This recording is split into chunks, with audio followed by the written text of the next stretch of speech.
What's up, y'all? Preston from Fight Media 360 here. So this is a quick preview and prediction for Joshua Franco versus Andrew Moloney 3. So before we get into all that, I just want to say this fight is obviously, the trilogy, and it will be taking place on ESPN or ESPN Plus.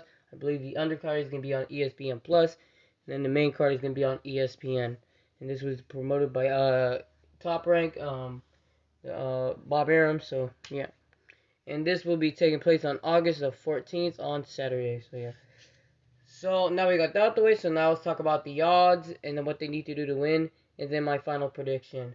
So Andrew Moloney is listed as the favorite in this fight, and again I forgot what the numbers were, but of course I looked, and I just know he's the favorite in this fight.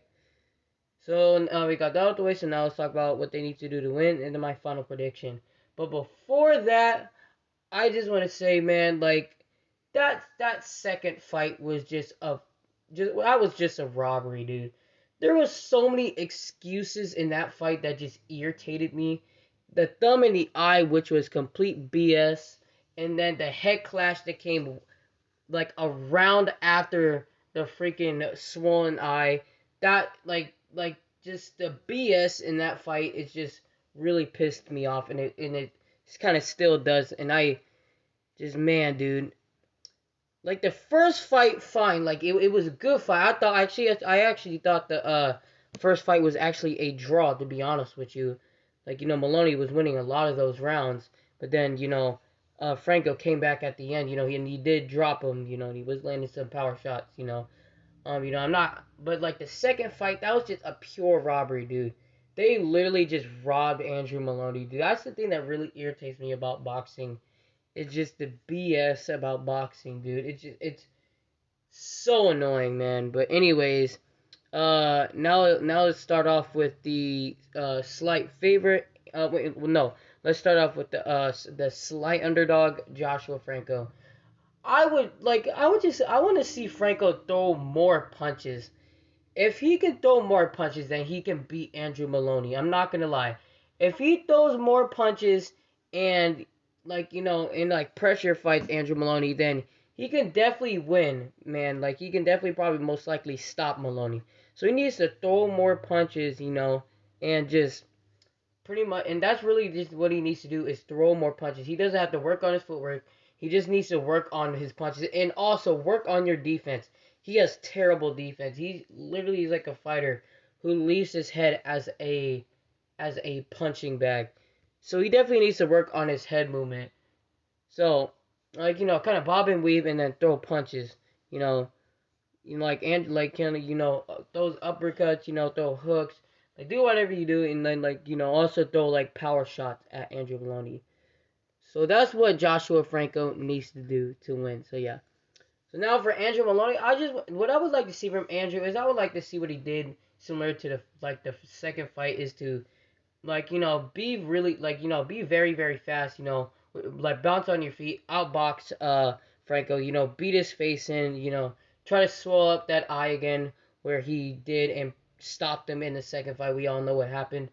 Um so that's what he needs to do is just really just fight like how he did in that fight. He just doesn't need to change anything.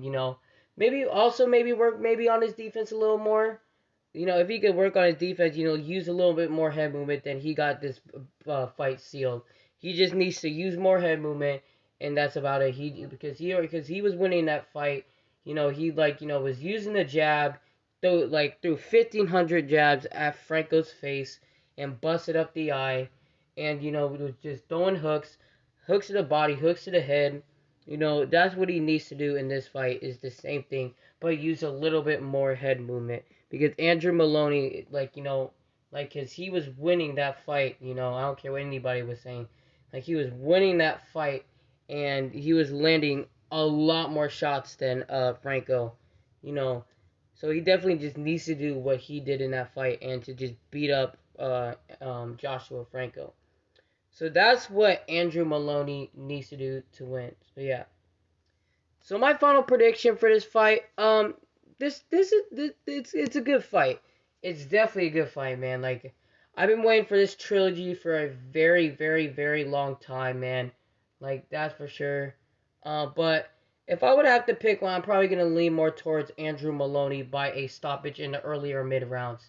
He stopped him in the early rounds that last fight. We all know what happened. He beat up Franco. He beat his face in. Even in the first fight, he was beating up Franco in the early and mid rounds, dude. Like, Franco just came back, like, some in the mid and some in the late round, and like and most of the late rounds, probably all of the late rounds. So I just feel like just the aggressiveness of Moloney and just the skill set and the speed of Moloney would just be way too much for Franco. I don't think Franco's gonna get dropped in this fight. I don't think that Moloney necessarily has the power to do that, but I do think that he's just gonna stagger uh, Franco. I just think he's just gonna completely beat his face in. I think that his face is gonna be more similar to the fight and like similar to the second fight, and it's gonna be him beating up his face with just gazillions of jabs, So that's why I pick Andrew Moloney to win this fight by a TKO in the early or mid round. So yeah, so that's my final prediction. I pick Andrew Moloney by a TKO in the early or mid rounds. Make sure you guys like and subscribe. I'm Preston from Fight Media 360, and thank y'all for watching this video.